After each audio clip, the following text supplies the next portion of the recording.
ప్రభు నామమున మీ అందరికీ వందనాలు. ప్రియమైన దేవుని బిడ్డలారా, ఈరోజు దేవుని యొక్క వాక్యము వాగ్దానం, మన స్వాస్యమును ఆయన మన కొరకు ఏర్పాటు చేసి ఉన్నాడు. కీర్తన గ్రంథం 47వ అధ్యాయము 4వ వచనం. ప్రియమైన దేవుని బిడ్డలారా, దేవుడు తనను ప్రేమిస్తున్న వారి పట్ల, తన బిడ్డలైనటువంటి వారి పట్ల ఎంత గొప్ప ప్రణాళికను కలిగి ఉన్నాడో మనం గమనించవలసినటువంటి వారంగా ఉన్నాం. మన స్వాస్యం అంటే ఆయన మన కొరకు ఏం చేశాడంటే ఆల్రెడీ ఏర్పాటు చేశాడు.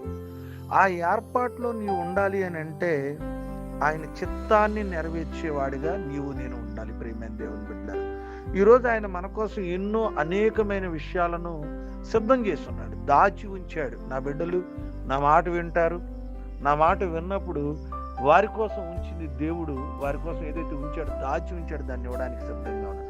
మన బుద్ధిహీనత మనం తెలుసుకోవాలి. దేవుని బిడ్డలారా, మన బుద్ధిహీనతను బట్టి కొన్నిసార్లు దేవుడి యొక్క ఉద్దేశాన్ని, ప్రణాళికను గమనించలేము. మనం కొన్నిసార్లు ఈ లోకపు సంబంధమైనటువంటి దేవత మన గుడ్డితనాన్ని, మన యొక్క మనోనేతనాలకి గుడ్డితనాన్ని కలగజేయడం వల్ల దేవుడి ఏర్పాటు చేసినటువంటి ఆ స్వాస్థ్యాన్ని పొందుకోలేనటువంటి స్థితిలో, గమనించలేనటువంటి స్థితిలో ఈరోజు దేవుడు నీ కోసం స్వాస్థ్యమును ఏర్పాటు చేశాడు. దేనికోసం నువ్వు ఆశపడుతున్నావు, దేనికోసం దేవుని దగ్గర నుంచి ఎదురు చూస్తున్నావు, ఏది దేవుడు ఆయన దగ్గర ఉంచాడని నువ్వు అనుకున్నావో అది ఖచ్చితంగా దేవుడు ఇవ్వబోతున్నాడు.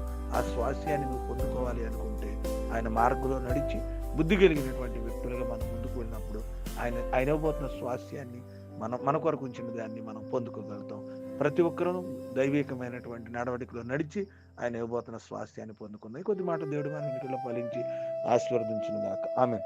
ప్రార్థన చేసుకుందాం, తల్ల వంచుకుందాం. మహోన్నతుడా, మహాగణుడా, మీకే స్తోత్రాలు. రాత్రంతా కాచారు, మరొక శ్రేష్టమైనటువంటి దినమును మాకు ఇచ్చారు మా జీవితంలో.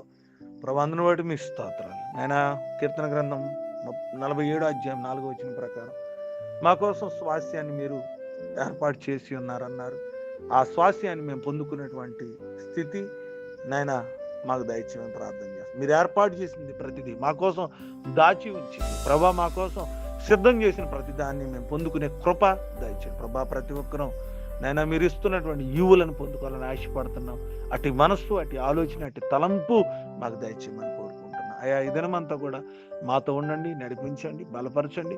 మీ సహాయం మాకు అందించమని ప్రార్థన విజ్ఞాపన చేస్తున్నాం. వివాహ దినాలు, పుట్టినరోజు జరుపుకునే బిడ్డలు జ్ఞాపకం చేసుకొని సిలువ ధ్యాన కూడికల్లో మేము వెళుతున్నప్పుడు మీ సహాయము, సన్నిధి దయచేయమని ప్రార్థన. ఈ దినమంతా కూడా దీవెలతో మమ్మల్ని నింపండి. కొంతమంది సంఘంలో బలహీనలు ఉన్నారు, చిన్న బిడ్డలు బలహీనంగా ఉన్నారు, నేను అనారోగ్యంతో ఉన్నారు, ప్రయాణంతో ఉన్నటువంటి వారు ఉన్నారు. నైనా యొక్క ఆ గుడ్ ఫ్రైడే ఆరాధనలకు, నైనా ఈస్టర్ ఆరాధనలకు రాబోతానికి సిద్ధంగా ఉన్నారు. జరగబోతున్న ప్రతి ఒక్క గుడ్ ఫ్రైడే, ఈస్టర్ నైనా కార్యక్రమాల్లో మీరు తోడుగుండమని వచ్చినాం. నేను ఈ ప్రార్థన ఎవరైతే వింటున్నారో పేరుపోయిన వారందరినీ మీ చేతులకు అప్పగిస్తున్నాం. ప్రతి ఒక్కరికి మంచి స్వాస్థ్యంతో ఆశీర్వదించి దీవించమని ఈ ప్రార్థన యేసు నామమున నడుచున్నాను తండ్రి. ఆమేన్.